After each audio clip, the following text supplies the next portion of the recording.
If you've watched any other reviews about Kirby and the Forgotten Land, then you probably have a good idea of what it has to offer. Great fun for everyone, right? Well, maybe not. While we both thoroughly enjoyed playing Kirby as a solo game, the same cannot be said for the co-op mode. And here's why. Kirby in Solo is an absolutely thrilling adventure with fun new Mouthful modes where you can become just about anything, from a speeding race car to a whirling paraglider, a vending machine, a water balloon, or even a traffic cone. These objects each, of course, come with their own obstacles and puzzles to solve. There are 12 fantastic copy abilities, each with 2 upgrades, and they brought us laughs and cries of glee as we found out what they did. Not only are these copy abilities fun to play with, but they are also crucial to different puzzles and areas in the game. Aside from the main story levels, there are also bonus levels focused on a specific copy ability, and they take you through to explore and learn your new abilities, race against the clock, and complete intricate challenges. Because this is a Nintendo game, you know there are plenty of fun secrets and exploration to be had in stunning vistas of the green grasslands, icy tundra, barren desert, and scorching wasteland. Whether it's rescuing the hidden Waddle Dees or completing the secret tasks in each level, there's always another secret to be found just around the corner. However, a lot of what makes Kirby such a fantastic game also makes it less enjoyable in co-op. Player 2 plays as Bandana Waddle Dee, which, while certainly cooler than any of the spearless Waddle Dees you rescue along the way,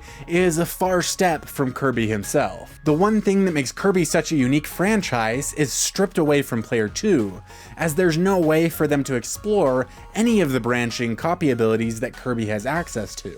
And you're left with only one moveset compared to Kirby's endless repertoire. As you race off to explore and collect that shiny coin in front of you, or rescue that poor caged Waddle Dee with the cry of freedom on your lips, you are sucked back to join Player 1 as the camera has an undying crush on Kirby, and Kirby alone. I can't say that this didn't give us flashbacks to a certain horrid game.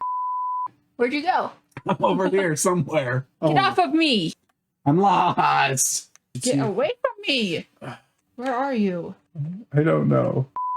The freedom and wonder that was so refreshing and inspiring when playing as Kirby is nowhere to be found when playing as Player 2, because you are repeatedly ripped away from your hopes and dreams and aspirations like some sort of cursed yo-yo. Kirby and the Forgotten Land packs a powerful 15 hours of fun and joy as a solo player. However, a large portion of that time comes from the bonus levels, where we got to race against the clock and feel the freedom of our newly discovered copy abilities. Unfortunately, these delightful Treasure Road stages are confined to only one player. While understandable, as the stages are meant to demonstrate and challenge the power of Kirby's copy abilities, this sadly leaves a large portion of the game unplayable in co-op, as while these stages are shorter than story levels, there are a good chunk more of them, and completing many of them is necessary to upgrade Kirby's abilities. After all that, we find our way back to the coolest new addition to Kirby, the Mouthful modes, where we weave through racetracks, dive through golden rings, and blow away all of our enemies. While incredibly fun and unique, these Mouthful moments leave Player 2 with little to do, while many of them actually make Player 2 sit on Kirby's shoulder and wait for him to complete his tasks. The most that can be said about this is that the game does give you the opportunity to try again, so if you have the time to make a second round, Player 2 can at least have a chance to ride in the saddle. Playing co-op as Player 1 honestly has no drawbacks except that it makes a already easy game slightly easier.